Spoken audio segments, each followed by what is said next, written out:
एक छोटे से गांव फिरोजपुर की कहानी है। यह गांव हरे भरे खेतों और शांत जीवन के लिए जाना जाता था। लेकिन गांव में एक जगह थी जो हमेशा डर और रहस्य से घिरी रहती थी। वह थी कालेश्वर का जंगल। कहते हैं इस जंगल में काले जादू का अभ्यास किया जाता था।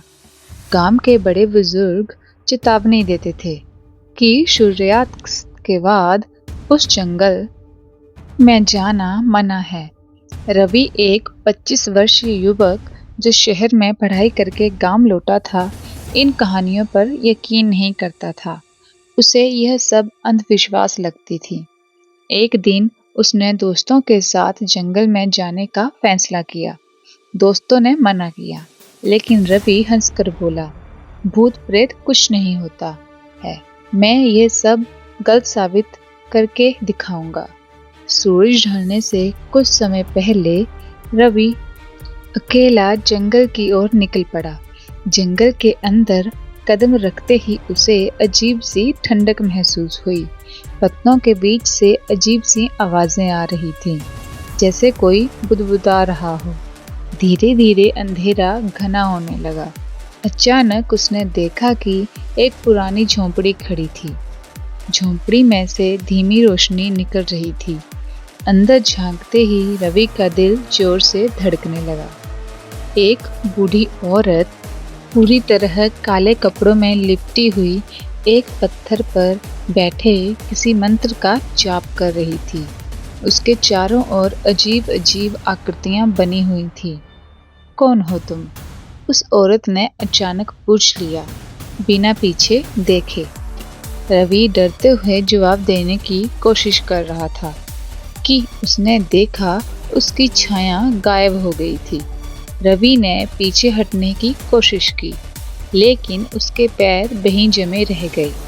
वह चीखना चाहता था, लेकिन उसकी आवाज़ भी बंद हो चुकी थी। बूढ़ी औरत ने मुस्कुराते हुए कहा, तुमने मुझसे मिलने की हिम्मत की है, अब तुम्हारा भाग्य मेरे हाथ में है। औरत ने अपना हाथ उठाया और उसी समय हवा में चीखने चिल्लाने की आवाजें गूंजने लगी। अचानक रवि के शरीर में अजीब सी हरकत हुई, जैसे कोई अदृश्य शक्ति उसे खींच रही हो। अगले दिन गांव वालों ने देखा कि रवि जंगल के किनारे बेहोश पड़ा था। जब वह होश में आया तो उसकी आंखें लाल थीं और वह किसी अजीब भाषा में बुदबुदा रहा था। कुछ ही दिनों में गांव में अजीब घटनाएं होने लगी। जानवर मरने लगे, फसलें सूख गईं और लोगों को अजीब सपने आने लगे। गांव के बुजुर्गों ने बताया कि कालेश्वर का जंगल असल में काले जादू की भूमि है, जहां सदियों पहले एक तांत्रिक ने अपनी आत्मा को अमर करने के लिए बलि दी थी। रवि के उस झोंपड़ी में जाने से उस तांत्रिक की आत्मा फिर से जाग गई थी। गांव के पंडित और बुजुर्गों ने मिलकर एक विशेष पूजा का आयोजन किया। उस रात गांव के सभी लोग मंदिर में एकत्र हुए। जैसे ही मंत्रोच्चार शुरू हुआ, रवि का शरीर थरथराने लगा। वह जोर जोर से चीखने लगा और उसके मुंह से एक गहरी भयानक आवाज निकली, मुझे कोई नहीं रोक सकता, मैं लौट आया हूँ। लेकिन पंडित ने मंत्र जारी रखे।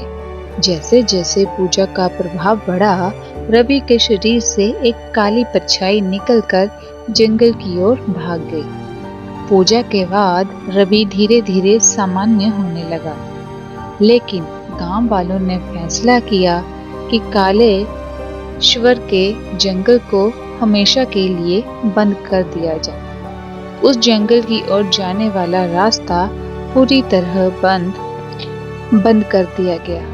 कहते हैं आज भी उस जंगल से रात के समय अजीब अजीब आवाजें आती हैं। जो भी उस जंगल के करीब गया वह कभी लौट कर नहीं आया। कालेश्वर का जंगल अपनी काली परछाई और काले जादू के लिए साथ साथ हमेशा के लिए रहस्य और डरावना बना रहा।